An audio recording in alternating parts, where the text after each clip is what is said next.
विमल, बोलो जुबा केसरी, हर पल मनाओ केसरी त्योहार। टीम इंडिया में 3 अलग अलग फॉर्मेट में 3 अलग अलग कप्तानों वाले फॉर्मूले पर नई खबर आई। पूर्व क्रिकेटर ने पूरी गणित समझाई। जी हां, 3 फॉर्मेट 3 अलग अलग कप्तान। हालांकि कई सारे देशों में ऐसा फॉर्मेट जो फॉर्मूला है वो चलता रहा है कि तीनों फॉर्मेट में 3 अलग अलग कप्तान हो, लेकिन इंडिया में ऐसा नहीं देखा गया। इंडिया में बहुत कम ऐसा होता है। इंडिया में ज्यादातर हमने ये देखा है कि एक कप्तान बना दिया जाता है, फिर वो सारे फॉर्मेट में टीम की कप्तानी करता है। लेकिन बीते 3-4 सालों में हमने देखा कि वनडे टेस्ट की कप्तानी कोई एक खिलाड़ी कर रहा था, T20 की कप्तानी अलग अलग कप्तानों को दी गई। कभी हार्दिक पांड्या को सौंपी गई, कभी सूर्य कुमार यादव को सौंपी गई। लेकिन वनडे की कप्तानी, टेस्ट की कप्तानी बीते 2-3-4 सालों से, फिर रोहित शर्मा के बाद से 2021 के बाद से। लेकिन फिर भी चलिए ठीक है, 3 फॉर्मेट में 2 कप्तान। लेकिन अभी खबर सामने आई कि ऐसा भी सोचा जा रहा है कि 3 फॉर्मेट में 3 कप्तान बना दिए जाए। गिल टेस्ट की कप्तानी कर रहे हैं, वनडे फॉर्मेट में तो अभी फिलहाल रोहित शर्मा कप्तान है ही, और T20 जो है वो स्काई के पास है, स्काई कप्तानी कर रहे हैं।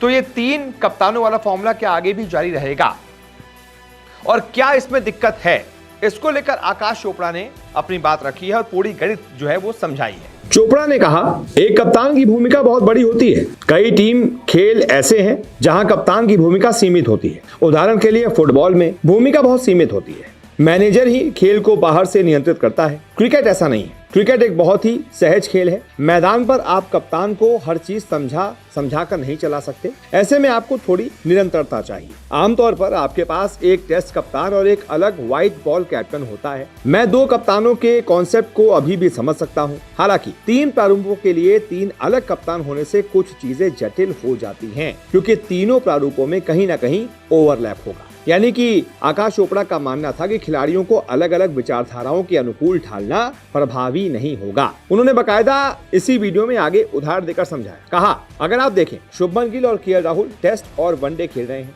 और जसप्रीत बुमराह और मोहम्मद सिराज तीनों फॉर्मेट खेल रहे हैं, तो अचानक आपको एहसास होता है कि दोनों में बहुत ज्यादा समानताएं हैं। अगर खिलाड़ी एक दूसरे से मेल खाते हैं और कप्तान हर बार बदलता है और अलग सोच रखता है, तो इससे टीम का प्रदर्शन कमजोर होता है। यानी कि वो ये कह रहे हैं कि भाई गिल और KL राहुल ये टेस्ट और वनडे खेल रहे हैं। गिल की कप्तानी में बुमराह और सिराज जो है टेस्ट में खेल रहे हैं। फिर अगर वो वनडे खेलेंगे, कप्तान बदल जाएगा। कप्तान अभी रोहित शर्मा है, फिर वो रोहित शर्मा की कप्तानी में खेलेंगे। फिर T20 खेलेंगे तो वहां पर सूर्या कप्तान है। अब बुमराह और सिराज जैसे जो तीनों फॉर्मेट खेल रहे हैं, वो खिलाड़ी एक कप्तान की सोच के साथ आगे बढ़ रहे हैं। फिर फॉर्मेट चेंज होगा, दूसरा कप्तान आएगा, उसकी सोच अलग होगी। फिर तीसरा फॉर्मेट होगा, उसमें सोच अलग हो जाएगी।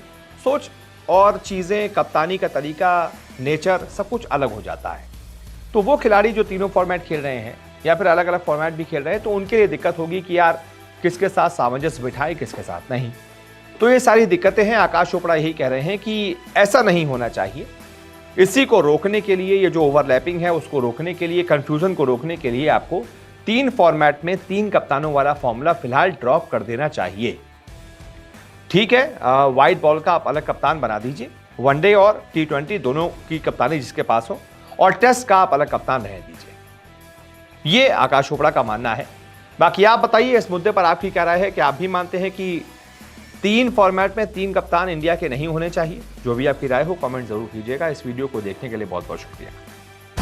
अब YouTube और Facebook के अलावा खेल की खबरों के लिए विजिट करें www.news24sports.in पर। खेल की दुनिया से रहें हर वक्त अपडेट। क्रिकेट, ओलंपिक स्पोर्ट्स और हाँ, WWE समेत यहां मिलेगी हर छोटी बड़ी खबर, एक्सक्लूसिव इंटरव्यूज से लेकर बारीक एनालिसिस तक। क्योंकि आप तो जानते हैं, खेल की खबर यानी News 24 स्पोर्ट्स।